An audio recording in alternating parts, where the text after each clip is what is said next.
Now, how do you get the credit cards that get you the points and the miles? Even if you're not a US citizen, you can still get these cards if you have that. If you don't know how to answer one of these questions, you're gonna enter the bank and leave the bank with nothing. So that's why it's important to be prepared before we go and take the trip to the United States. I want people that I care about flying business and first class by choice. From $585 to $48, from $4,000 to $153, and instead of paying $4,288, I paid $77. I'm sharing about travel hacking because I've saved 85,000 bucks this year so far. It's August. It's guaranteed ROI because in the first year, you're gonna be making on average $15,000 in free flights. Thanks all for your time. Excellent. And any questions, just reach out. Now, how do you get the credit cards? The stack of cards that get you the points and the miles. Two routes. Who is an American citizen here? Raise the hand. Okay, who is not American citizen? All the rest. Perfect. So, for American citizens, easy. Social security number, that's it. Apply online. You don't even need to visit the branch. Done. Check. You have the biggest options of cars. You have the full menu. For non-US citizens, you have a bit less of the menu. So if we cannot get a utility bill and we cannot provide a residence address, there's nothing we can do. It's required, yeah, utility bill and proof of address. So how do I get around it? You would use the same strategy. That's a good question because you need that, definitely. You need utility bill, proof of address, and 2 forms of ID with picture. If you have that, driving license and an ID, or 2 IDs from 2 different countries, you're set. Or a passport and an ID, you're good. Well, what do you do if you don't have it? If you don't have... I'm homeless. Yeah, the utility bill and the proof of address. Yeah, you would use the same strategy that we teach for non-US citizens. So just use someone else's? So you can use someone else. Yeah. You can get a residential address, so you can just rent it for the period of time until you open the bank account, and then you just stop. Rent a room with a friend. Actually works. You know, rent a room. There are different ways. And we can then go in detail because I'm sure that everybody here is going to have slightly different situations. So we can just go very deep in your case after. Like we could just drill your exact case, no problem. But in general, just to move along a bit quicker, we would say, yeah, these 3 things: 2 IDs with photo, proof of address, and utility bill. You know?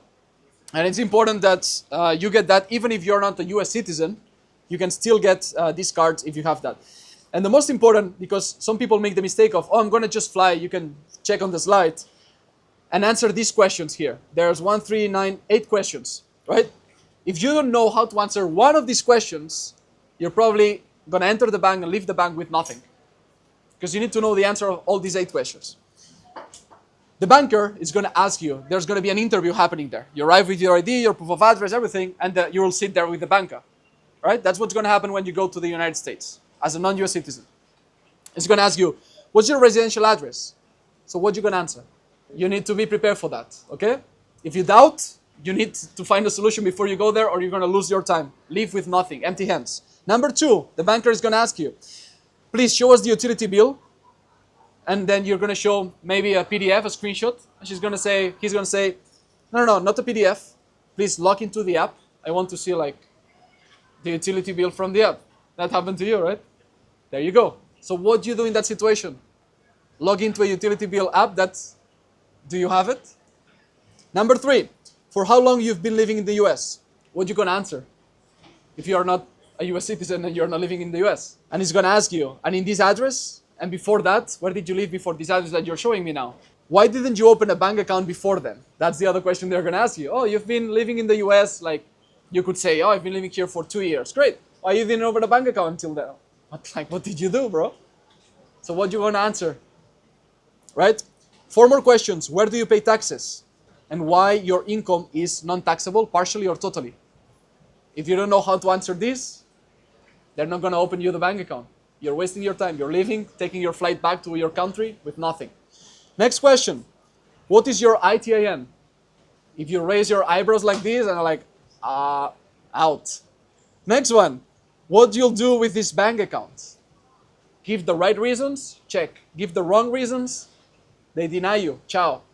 And lastly, they will ask you what type of account you want. There are multiple types of account, checking, savings. They will have an array of accounts that you can open with every bank. And they will ask you what cards you want. And they will also try to force you the card that they want to promote or they get the best commission giving you. But most of the times, it's one of these shitty cards that ends up in this pile just for, presentation purposes, but you never use. It's in a pouch that you never touch, right? It's cards that are worthless, that I've tried, they are worth nothing. So if you don't know what cards and what account you want to get the miles and the points, you're just going there, opening something that then you walk out, oh, I got to open the bank account at Chase. And then 1 month later, you realize that you still have 0 miles because you got the wrong one. Okay? So that's why it's important to be prepared before we go and take the trip to the United States. Make sense? Yeah? Good. Now, what do you do to do it like a G? To be able to walk in with confidence, and have accounts open in 30 minutes right away. Both US citizens, non-US citizens. First step, you get an ITIN, non-negotiable. You need it 100%. All non-US citizens need ITIN, the same way that American citizens and residents need a social, period. Number 2, get a residential address, not a PO box, not a flagged address. Their addresses, even the one from the friend, that is flagged in the bank, and you need to know if it's flagged or not before you go and apply with that address. There are ways you can check it before you go to the bank. That's what we do. We check for our clients. Number 3, you get a residential one, but not a commercial one. There are some that looks like a house, or some providers that say, oh yeah, I'm selling you this address for like $50 a month. But it's a commercial one, motherfuckers. That's why they can offer it that cheap. But then you go to the bank and it's not working, right? Next one, you cannot get a storage. And most of the times, getting a friend's house address, it's a pain in the ass for them. Because they're going to start receiving mail and letters and cards, and they're going to end up being your assistant. You know, so you can ask 1 time, twice, hey, send me the cards here and there.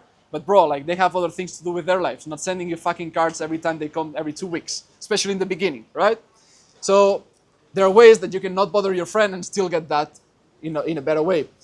Then you need a real utility bill in your name. Okay?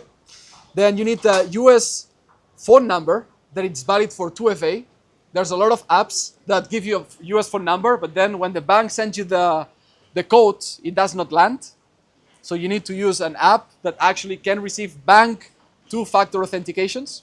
And another thing important that it's in the presentation for you is that you need a bank phone number that is not going to shut you down when you're 90 days out of the US, which is what happens with many providers. You get the number, you leave the US for more than 90 days because you are not a US citizen, you don't live in Miami or New York, and then your phone number gets shut down. So all notifications from banks, every time you want to make a transaction, when you call the bank to verify something, they need to send you a code to a phone number that you no longer have. So you cannot access your funds. If something is frozen in the account, you cannot call because they cannot verify you, and they ask you to go back to the branch in person. So if you're back to your Thailand base or Bali base or wherever you are in Australia, fuck, now I need to take a plane to the US, and until I do that and go in the branch because I lost my phone number, I'm fucking screwed. Make sense? So that's why it's important to get a phone number you're not gonna get locked out from. What else? What to say and what not to say. Important to know. Prepare all the answers before the interview. Have the clarity on all of the above questions. Another important thing to have success is know how much you need to deposit. If you deposit less than a certain amount, the card is going to deny your credit card application because you are new to the credit score system. So you need to deposit enough. How much? Per each bank and per each type of account, business, personal, and different types, it's a different amount. We know that from trial and error, but if you don't know that, just ask me here, for example, when we are in the yacht, or just find that information somewhere, in a forum, in Google, or asking somebody that has done this before, right? But do the right deposits when you open the cards. That's going to get you approved, like the example we shared before. More, what accounts to open and which ones you will politely decline, because they will offer you, they'll try to force it to you, and if you take it, you're just getting a liability, an account that is worth nothing, and you end up paying interest or fees or maintenance and shit that you don't need. So you need to know what to say yes to and what no, right? And finally, what credit cards are a waste of time and money, and even what cards will negatively impact your credit score in the future. If you choose the wrong credit card, you will have to close it at some point, and when you close a card, your credit score suffers an impact. So you want to open from the beginning all the right credit cards and not the ones that you will end up closing because you made the wrong choice.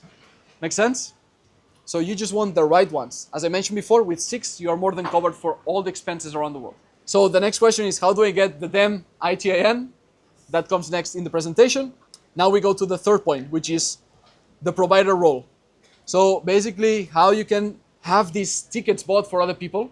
So as I said before, all of these points and miles can be transferred. You can book flights for others. And this is something that you do it through the personal expenses or the business expenses, right? So when you first cover the base of you can fly yourself in business and first class, for me, the next goal that makes sense is I want people that I care about flying business and first class by choice. So I can choose whenever I want them to fly with me business and first class. For that, you need many more points. And to do that, you need to route your business through credit cards. So sometimes you're going to take a hit on the Stripe fee, for example, PayPal fee. But when you start learning travel hacking, I'm getting 32% cashback. 32% cashback on my spend. So any 3-4% tiny Stripe fee does not scare me because I'm making 32% back on my money. And you have the exact example here in the presentation, like the calculation of how much I spent and how much I'm getting in return. So where this 32% comes from, it's here as well.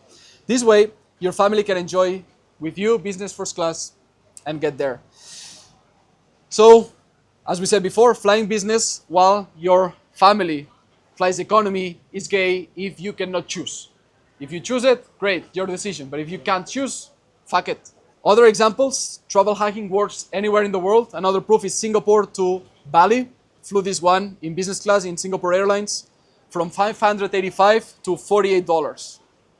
Like that, 3-hour flight, $48. Less than a dinner. $48. Yeah. Yeah, Singapore Airlines, which is one of the top, la creme de la creme in business class, the lounges, like the experience you get in the Singapore airport. You've been in the Singapore airport sometime? It's crazy with the fucking waterfall in the middle. You know, there's a train going around a waterfall. It's crazy, right? So you can have all of that experience for $48. And in economy was like $400 that flight. Fuck that. I pay 48. Another example, it's a 7-hour flight with a stopover in Taipei. So I went Bali to Taipei to Hong Kong. 7-hour total. Original price, $932. I paid $49. And I stayed 4 days in Taipei, which was included in this stopover because with the Aeroplan, you can add a stopover of up to 45 days just by adding 5,000 more miles to the flight. So when you know all of these hacks, you can even take quick vacations in the places that you need to stop to go to the final destination, which was Hong Kong for me. So for Asia, it works really well as well. So we're getting to the end of the presentation. Okay, then we're going to do some Q&A as well. Just a quick recap. From Economy Tampon Award winner to Business First Class Frequent Flyer. That's the transformation you can have when you learn travel hacking. And then also, you can do it for other people around you. With these legendary redemptions that we talked about, above 7 cents per point, you turn expenses you have regardless into luxury experiences for everybody around you. Number 2, if you spend $12.5 thousand at a 4x multiplier, for example, ads, you're getting 50,000 miles worth $4,000, and that's the 32% cashback. So here's the mathematics behind this calculation. Every $12,000, $12.5 thousand in ads equals $4,000 in value in a business class flight. So it's pretty good. Make your numbers, how much you spent every month in business and personal. You're going to know how many miles you can rack up quickly. Number 3, try experiences. I'm going to tell you the 3 favorite airlines that I have, my top 3 airlines in the world. Number 1, the Turkish Airlines, the black spaceship cabin. It's one of the new aircrafts that they have. Number 2, the first class A380 with the shower and the unlimited caviar that we talked about from Emirates. And number 3, if you can experience the Qatar Q suites, especially departing from Doha Airport because you get the top treatment. If you take Turkish Airlines departing from Istanbul, best experience. Emirates departing from Dubai, best experience. Qatar from Doha, best experience. Hands down, because you get the extra perk of the local base that they have. So they treat you, they spoil you extra. And finally, when people ask you, how did you do it? The good thing when you're using these miles is that you smile and you just nod in silence. They will say, oh, lucky you. And you're going to say, lucky me. But it's all a system. It's no fucking luck. It's just a freaking system. That's it. You learn it, you do it, done. And in less than 6 months, you're getting the first points enough to get your first business class flight. We've guided more than now 43 people through this process. 6 months or less, it's what it takes the first person to get the cards, then the points, and then start getting this. Now, best redemptions that I had so far. So you can aspire to what's the craziest shit you can do. One of the very nice redemptions. Madrid to Buenos Aires, the one that I talked before. This one was a 7.53 cents per point, pretty good. From $4,000 to 153, I crossed all the Atlantic, 12-hour, 40-minute flight in business. Very nice, in Iberia. And then I did another crazy one, which was Japan to Pekin, to Doha, to Dubai. So I added a few stopovers in there, in total 24-hour flights. And instead of paying 4,288, I paid 77. To go from Japan to Dubai, $77. All these planes that I talked about in business class. That's what you can achieve as well, because it's just a freaking system. Just following a method, that's it. That's a 10.53 cents per point. It's also in a video, crazy. All documented, step by step, screen recording, every click that I do. It's here in the presentation for you, okay? So, again, I'm sharing about travel hacking because I've saved 85,000 bucks this year so far. It's August, using above 1 million miles, 40 flights taken. So I know a little bit about flying around the world. And this is something that you can do in 4 days. And actually, today we concretize the details, but with the war, we're going to be organizing in Miami in November, 2nd to 7th of November, for anyone that wants to go there and implement, get all the bank's account open, all the credit cards open, everything, the whole process. Takes a month and a half to prepare before the flight, but when you arrive there, in 4 days, everything's done. The full setup that I'm talking about, having all the credit cards that you need, all the bank accounts that you need, 4 days in Miami, you enjoy the time in Miami with brothers, with other G's, you leave, everything in your hands, done. 4 days. So if you want to come, first step is going to be getting an ITIN. Everybody, it's the requirement. We can help you with that. If you have a social security number, nothing to do, you're set. Just come to the event if you want to do it together. Second point here, guaranteed ROI, because regardless of the price, which is going to be a fair price, we are deciding with Aaron, but it's going to be something available to all of you, much cheaper than the yacht, for example. It's guaranteed ROI because in the first year, you're going to be making on average $15,000 in free flights. Just the first year, our members, and I have a track record of 43 right now, the average is $15,000 in free flights the first year. And the ticket is going to be much cheaper than $15,000. I could still charge $15,000 and you would make break even the first year, guaranteed. And all the other flights in your life would be just positive ROI, right? But it's going to be much cheaper than $15,000. And the first year you're going to already recover that. So it's guaranteed ROI. There's no way you can lose money because just by signing up with the cards, they give you enough points to book a flight in business class in less than 6 months. So guaranteed ROI. And number 3, how do you achieve that? We get the right cards. And then the second thing is knowing how to travel hack. So for Spar, we're going to go to Miami and teach you this. Open, get the tangibles, the things in your hands, the bank accounts and the apps in your phones. And the second part is how to use these miles. So you don't rack up miles and then you don't know how to turn them into flights, which is what you want. So we are also going to be covering that part in there. You have a video here of an event that I ran last year. Some G's were there as well. You're going to recognize some face.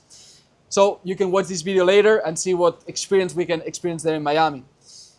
Some more Hall of Wins. So you can see here the approval of the credit card in Chase, how a G saved $2,000 coming here to Croatia. And you can see more in the website. There's more than 100 screenshots and videos of people that achieve this just for you to see that it's replicable. That's number 1. So somebody's going to be around Miami. Who would come to Miami for 4 days and get all of this set up? Just for curiosity, like a quick raise of hands. Okay, a few of you. The second one is a trip, a cruise to Bali that we're going to do based on travel hacking. So that's for 2026, still very far away. Not many details, not concretized, but as well another opportunity after you rack up all the points to come and learn travel hacking if you want. Okay, so that's all from the overall strategy and overview to more practical steps, to real examples and receipts of what you can achieve, to then next action steps if you want to make it happen this year. So now, any questions that you have, happy to answer. One of the biggest pain in the asses is when using these points is finding the deal, right? Yeah, that's a great question. So he asked, it's a pain in the ass, or he's saying that it's a pain in the ass to find these deals, right? You can have the points and the credit cards, everything, but then you need to find the freaking deal. How you do it? That's a skill. And it takes time. But there are websites that help us. Number one, Seats.aero. There's another one called PointzYa. So points.yeah. Yeah, that's another great one. That's search engines like Kayak or Skyscanner. Somebody has heard about Skyscanner or Google Flights? Yeah, great. So it's the same but with points. So instead of booking cash, they give you options to get to the destination you want. You can also include, yeah, like you were mentioning, different destinations. So it's gonna even offer you more options if you have flexibility. And this way you can find your flight. Another good way is with ChatGPT. We have a trained ChatGPT that we offer our members. It's something that we are developing, but it's gonna be released very soon. I've tested myself, and ChatGPT is a machine when you prompt it properly. So now that we have the 5 with deep thinking and search on the web, it's crazy. That's even the PointzYa and the Seats.aero thing for yourself. And in 5 minutes, you have all the options that you can book. Then you just need to verify that it's not a hallucination from ChatGPT, but if it's true, you book right away. The whole process takes me less than 7 minutes now to save $4,000 in every flight that I book. 7 minutes. It's the average that I take. So it's just develop the skill, practice it. First, it's gonna take you more, then 30 minutes, then 7 minutes. Is it applicable your system if you only fly Emirates? Because I don't touch other airlines. Yeah, so you would just use the points from Amex or Chase with Emirates, yeah? Because Amex, I've been transferring, there's a couple of times where that gives a good deals, transferring Amex to Emirates points. Yeah, and sometimes they give you 20% on whatever you send. Yeah, exactly. So you send 100,000 miles and they give you 120 when it lands in Emirates. So you just need to time it. We also have alerts that we set, and we have AI just scrolling different websites and forums of like nerds travel hacking all day and finding these alerts, and then we just pull everything together into one place. So that's another way. But also the third way, I mentioned PointzYa and the Seats.aero, which is the website. ChatGPT is the second one. Third one is just a service. So you can get like concierge services that do the search for you, and they usually charge you a percentage of what they save you in money. So if you would pay 4,000 in cash and you end up paying 400, these 3,600, let's say, you would pay them 360, like a 10% to them, and you save all the other money. Yeah. So it's aligns because the more they can save you, the more they get paid, and the more you want to save. So both of you are rowing in the same direction. You know, where you could fly business class for 100,000 Yeah. instead of spending 300 or 400,000. Correct. That's another thing. Why would you spend 400,000 miles if you can spend 100,000? Why would you waste 300,000 miles? And that's because not finding the right deal. So imagine you spend so much in your business, unless you have businesses that spend 250,000 a month. But let's say that you're spending what, 10,000, 20,000 a month on average. You're gonna rack up miles not that quickly. So if you blow up all your miles in a wrong redemption, you're gone. Then you need 6 more months to rack up all the miles again to get this flight. So just also think, okay, rack up miles using the right cards for the right category, so you get the maximum multipliers, 3, 4, and 5x multiplier per dollar spent. And number 2, just cut the amount of miles needed for the same flight. Sometimes for Emirates, you're gonna find a deal directly with Emirates that is 100,000 miles, but with Japan Airlines, it's 50,000, half, just by using the portal of another airline. In my case, I'm an example of spending 10 to 20K a month. I'm racking up points. Would it be smart to find someone like Tomo as unlimited points? And buy the points from him? Buy the points from him? Yeah, if he's willing to sell them, yeah. That's another option. There's people that have this business. Like they, for example, I don't even know there's an option. yeah, you can make money selling your points. So one option is buying it from him. The other option is buying it directly from the airline. So you just wait for the moment that they're doing a promo. So for example, sometimes, let's say British Airways, they sell Avios, but instead of selling it like 1-to-1, they give you a 2-to-1. So whatever points you buy, they give you the same twice. So you just wait for the promo. Again, you need to put alerts or just visit the forums or just have nerd friends that tell you, hey, Hussein, bro, that there's a promo going on, you know? But if you have, you were the nerd friend for somebody else. Yeah. But, you know, if you have that, voila. What are the basic cards to use? I didn't hear you mention that at all. Yes, I use, The top 5 or 6 you said. yeah, for sure. So let's cover categories, right? Is it interesting for everybody to know what card to use for each category? Good, perfect. So for dining category, you would use the Amex Green or the Personal Gold or the Chase Sapphire Reserve. At the time of shooting, this is going to change at the end of the year for Chase, but at the time of shooting, you still get 3 and 4x points using these cards that I mentioned. Some give you 3, some give you 4 points per dollar. So $100 in dining, 400 points. Easy. Just the personal goal, Yeah. not a business goal. No, that's the thing. It's very important to know if it's personal or business and what color or what type of card. Now, ads. Who's running ads here? Google ads, YouTube ads, Meta ads, Instagram, Facebook. Great. Ads. All of you, use the American Express Gold business one. American Express Business Gold for ads, 4x points per dollar, but it's capped at $150,000 spent per year. So then what do? You just open more LLCs and you have 150,000 more with each. So that's a way to hack it. So not platinum. Not the black, Not platinum. Platinum? the platinum either. Really? No shit. No. The American Express Business Gold Fuck. gives you 4, the platinum gives you 1. Fuck. So you're wasting Fuck. miles in there. Yeah, you need to check. It changes constantly. Yeah. Maybe in 2 months you check and something changed. So I'm just saying things at the time of shooting, but every 3 months could easily change. We are monitoring it all the time. We have bots that just scroll that thing, like the policies pages of the credit cards. Yeah, that's the other good thing that I mentioned before. Like, he's right. When you open a new credit card, to hook you in, to make you choose that card, let's say Amex and Chase compete, right, for your attention and your credit score.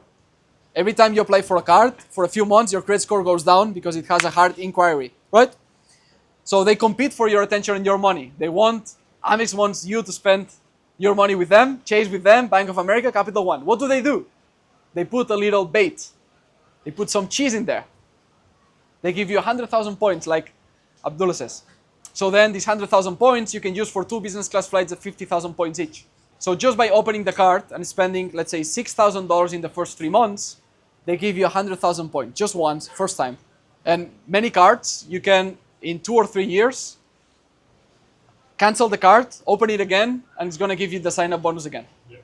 So that's another hack for you here, for free. A free flight, just by closing a card and opening it again, boom, new sign-up bonuses. Does that lower your credit score? Hmm? You cancel the Yeah. card. Yeah, it's gonna lower it, but if you don't care, because it's gonna go up again in like 3 or 4 months. What Yeah, other categories? but you're right. It's gonna impact the credit score. Yeah, we have dining, we have ads, right? We have the all purchases, which is the Capital One Venture card, gives you 2x points. All purchases, all purchases that are not the categories we're gonna mention, right?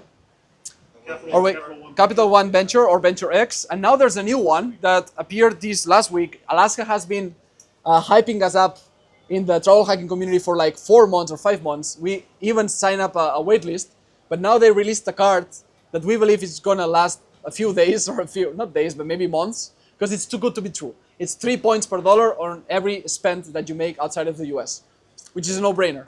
That's called the Atmos card from Alaska. Yeah. So it's pretty nice. Huh? ATMOS? ATMOS. You save 3x points for everything you spend. Yeah. I will put the message in the group because I share it with my travel hacking community. I'm just gonna copy paste it, and you're gonna see like it's crazy. Like it's the best card out there right now for non-US purchases. But we believe it's gonna last like a few months. They do it just as a bait, like a very hardcore bait for everybody to get it, and then they're gonna change it because it does not make sense. There's no other card in the market that lasted with this type of offer for more than a year. Yeah, Alaska wants to re-enter the premium cards. So they want to penetrate the market with this crazy offer. So all the travel hackers, we're going to use it as much as we can because we know it's going to be over. So that's the other advantage. If you move now, you can use these things. If you take 1 year to even consider getting the ITIN and going to the US and open the accounts, you're already lost this opportunity. Was gasoline personal Amex Gold and Chase? For gasoline, Curious. I use it with all purchases because there's actually, I don't think there's a good cut for that, but I don't have a car, so it's not something that I use daily. I just take taxis and planes, but not a car. So we would just need to check. There's dining. Oh, there's flights. Okay, that's the next category, flights. For flights, you can use the Platinum, the Amex Personal Platinum, or you can use the Chase Sapphire Reserve. They're gonna give you between 3 and 5 points per dollar. So that's for flights. For hotels, yeah, the personal. The hotels you're gonna use the Chase Sapphire Reserve as well. That's the 3 points per dollar on hotels. Does that matter if it's personal or business? For now, there's only Sapphire Personal. The business arrives in October. The 26th of October, they launch that one. Yeah. Yeah. So we have the restaurants, we have the hotels, we have the flights, we have all purchases, let's say, and then the ads. So these will be the main categories. So I see in the Marriott, is that Amex Marriott card, is that not limit? Yeah, that's a good question. There are some branded cards. That's really important because you can rack up crazy points with that hack that he just like open the door. Yeah, use it. Okay. Use it, but just use it for that hotel. Okay, so So- all other hotels are cheap. Yeah, exactly. When you, that's a good point. When you are booking in a Marriott hotel, use the Marriott branded card. Chase has one, and Amex has one. Regardless, it's gonna give you the same benefits. When you book Hilton, use the Hilton Aspire card from American Express.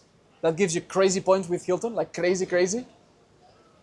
So for like every, let's say, $1,000 you spend cash in Hilton, you could get a free night in a cheap Hilton.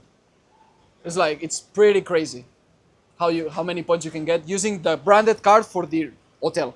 Got any new info on World Legend, the new Mastercard for Q3? Which one? It's a new Mastercard super high tier level above World Elite now. That's coming out Q3 this year, From what bank? worldwide. Okay. So I don't know what the perks are because they haven't announced it. I was Okay. just asking if you knew anything about it. Do you have the link so I can check it? I can send it to If you can find it and put it above on the ground. World Elite, it's World Legend. Yeah. So it's supposed to compete with the Black Card, obviously. From American Express? Amex Platinum or Visa. Okay. Yeah. Okay, I'll good. send it Yeah, to send you. it. Yeah, we'll analyze it together. Yeah. We can do it over dinner, or tomorrow we can have some more time to talk about this. Because maybe you search something, just come to me and we're going to talk openly about everything you want. What's the setup cost for non-US residents? Done? The setup cost, the cost to get a credit card. Like we're going to do Miami event. Yeah. So what's the total cost to get like ITIN and everything else? Get the credit card? Yeah, so you pay with time or you pay with money, right? If you do it, Through you, it's probably. yeah. Through me, you do the ITN for 1K. And then that's it. If you have the address, that's it. If you need the address, you're going to just pay directly to the provider. Yeah, which they usually charge $1,500 per year. But you just do it directly with them. That's it. $1,500 a year for a valid residential address that it's valid and validated for the banks that is not flagged. So around 2.5K. Are the addresses through you or you have someone else for the address? For the address is a partner. Yeah, you pay directly to them. Yeah. The ITIN, yeah, we want to make sure because the ITIN, we just got somebody that is an acceptance agent that instead of 6 months of getting the ITN, we do it in 42, but it's like a plug inside the IRS. So we pay more, but our clients get it in 42 days instead of waiting 6 months. That's why we prefer to do it this way. The 1,500 for the address, then I still have to get the utility bill. Yeah, they get you the utility bill as well. Yeah. Or use a friend's address or something and save that money. Or if you live in the US, save that money. You already live there. But yeah. Go ahead. Once you have the address, Yeah. you open a bank account, does the bank ask for it after a year or 2 years, like updated proof? No, it's just an address to receive the mail. Initially, But they never check, yeah. they forward everything. That's included in the price. Yeah, exactly. Everything that you receive, what they do is they scan it and then you can choose to like destroy it if it's like whatever paper from a bill you don't need. If it's a card that you want, you just forward it and pay the international shipping. Also, any way to open a bank account remotely, so you can Yeah, that's a good question. Unfortunately, there's only one bank that is a 50-50 chance. Capital One you can open remotely without visiting the US as a non-US citizen, but we have 50-50 approvals. Because when you go in person, it's 100% guaranteed. That's why we know that if you come to Miami 4 days and you're with us and do it, it's like you get it, period, you know?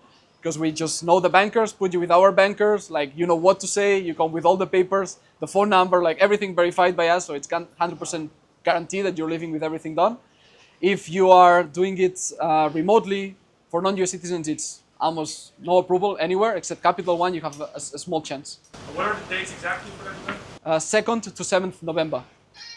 So we're gonna have the Mexico City event the days before, 28th to the 1st, something like that. 28th of November to the 1st of November, Dia de los Muertos, like the Day of the Death. Is in Mexico. It's like a big celebrity. You know, Dia de los Muertos. It's like people paint the faces with skulls. It's like dressed like dead people, etc. Just like big festivity. So the War Room event, the Geographic Freedom, the next one, since the last one that was in Georgia, in Tbilisi. Who was in Tbilisi here? From Aaron there, Marco. Okay. So we had Geographic Freedom. The next one now is in Mexico City. So it's going to be the last days of October. And then we are planning, if enough people is coming to Mexico City that want to go to Miami, to organize a private jet. Or if not, you can just get a flight, a normal flight to go to Miami. It's a short flight, like 2 hours, something like that. And so one-on-one is the lowest amount of points you can get for every dollar, right? Yeah. One-to-one. Yeah. Yeah, but the most important thing is Revolut, what airlines do they allow you to transfer to? That's why European cards, another reason they are more gay compared to the American ones. Yeah. So Chase and Amex are the best transfer, is the points that are valued the most, because one, they have the juiciest transfer bonus to airlines, and two, they have the most amount of transfers. And also, the US banks, they don't openly send all the transactions to the EU, right? They don't? Oh yeah, another good point of the banks is that if you open a bank in the US as a non-US citizen, you're basically opaque. It's non-CRS. It means that there's no automatic exchange of information with your home country, any country in the world. So if you live in Dubai and open an American bank account and you are not American, America will never tell Dubai that you have an account in America. They will never tell Canada, Australia, Europe, anywhere. So that's another advantage of having an American bank account. America is the biggest tax heaven in the world for non-US citizens. People go to fucking Cayman Islands, Bahamas, British Virgin Islands. Fuck that, America. I had to relinquish my citizenship. You know, for non-US citizens. Very important. Croatian citizenship, check. US citizenship, fuck off. All right, gents. Thanks all for your time. Excellent. And any questions, just reach out.